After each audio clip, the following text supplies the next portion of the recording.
my case, the shortness of breath comes at night, especially. My wife really struggles. In fact, we almost had an episode where they were going to put her on a ventilator, but she actually got the that asthma pump, and so that's been helping her.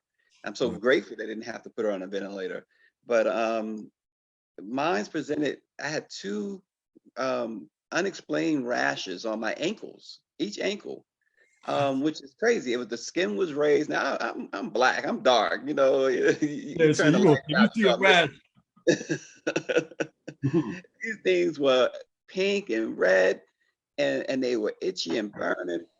And then at about the same time, that's when my wife started with the chest pains and the shortness of breath for her. And then for me, and then her fever spiked. And then I never got a fever. So that I so far have not had a fever. Okay. And they said that doesn't mean it's not going to happen.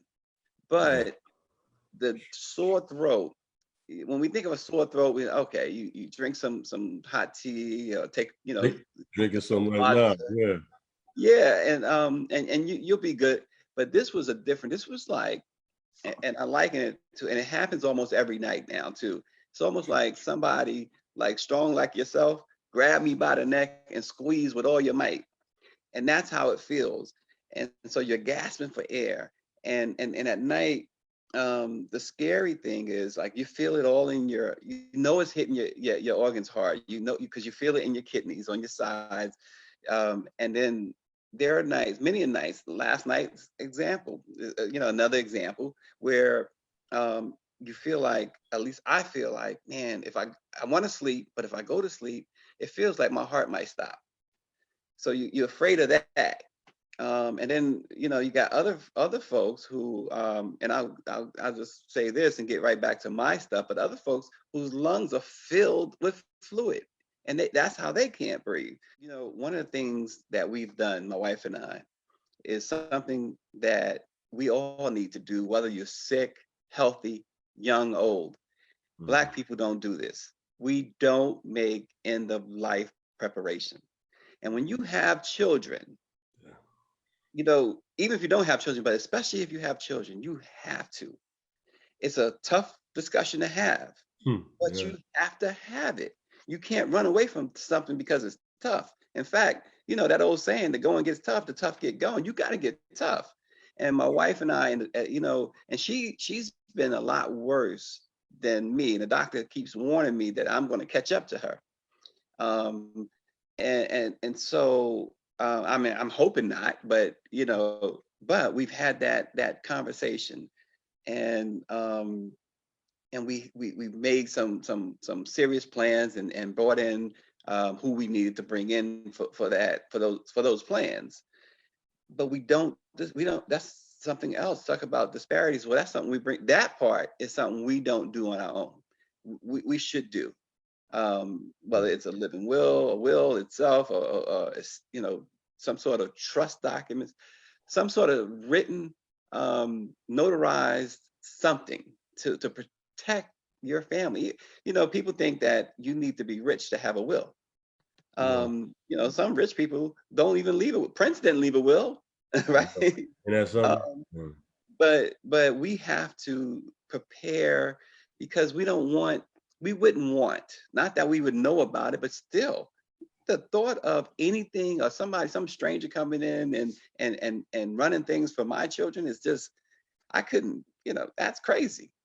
But, I mean, so you have thought about mortality? Is that something that fear is there? Yeah, let me tell you something. Like I said, this is a beast, and it struck us, and you feel it. Like I said, every night, I don't know if I'm gonna wake up, and so half the night is spent awake, and not that would stop it, because if your heart's gonna stop, it's gonna stop. But I'm not into yoga, right?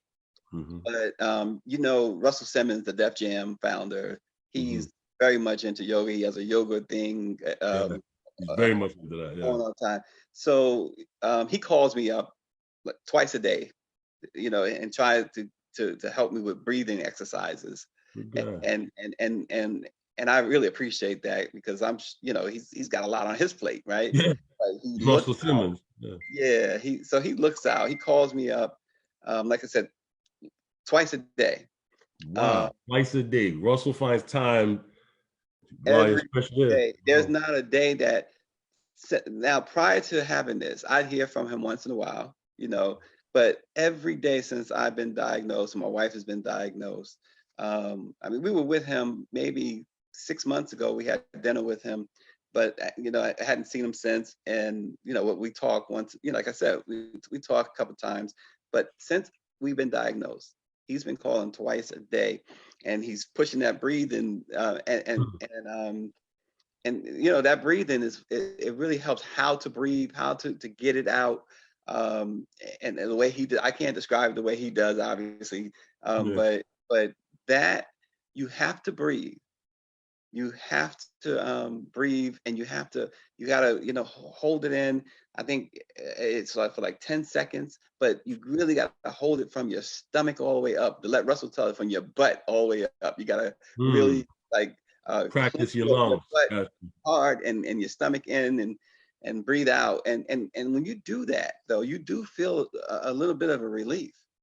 Hmm. So he makes sure, he makes sure he texts me, and several times a day. But then and I text him, and he calls me twice. Like I said, without fail, twice a day. I know I'm getting a call from Russell. Wow. And they just You had know, that Def Comedy Jam fundraiser, which yeah. they was able to raise a lot of money. So he's always trying to do good. 'Cause I love my scotch. Nothing else. I don't drink anything else except some good scotch, right? That's it. And I had a friend of mine. His wife is a nurse, and he was mostly kidding. And I was telling him, I was saying, yeah, I said, you know what I miss most? I miss having a scotch. He said, man, Yeah. you a scotch, man. What's wrong with you? Go get you. And his wife, she was in the background. Are you crazy? Because alcohol inhibits your breathing.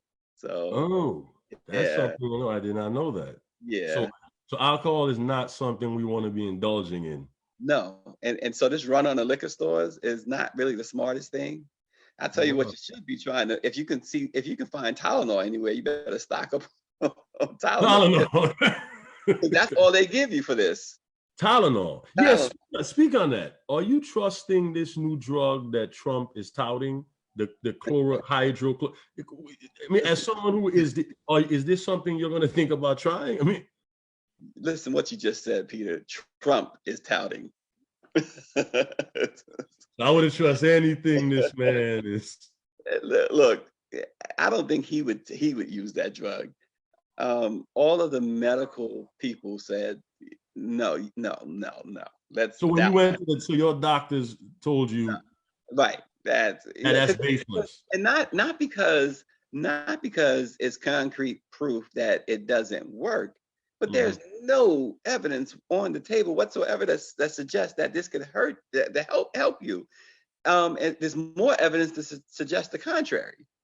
And remember, again, you said Trump, and here's a guy who said something to the effect that, basically, well, we need to open things up. So what if 200,000 to 300,000 people die? All he cares about is the money.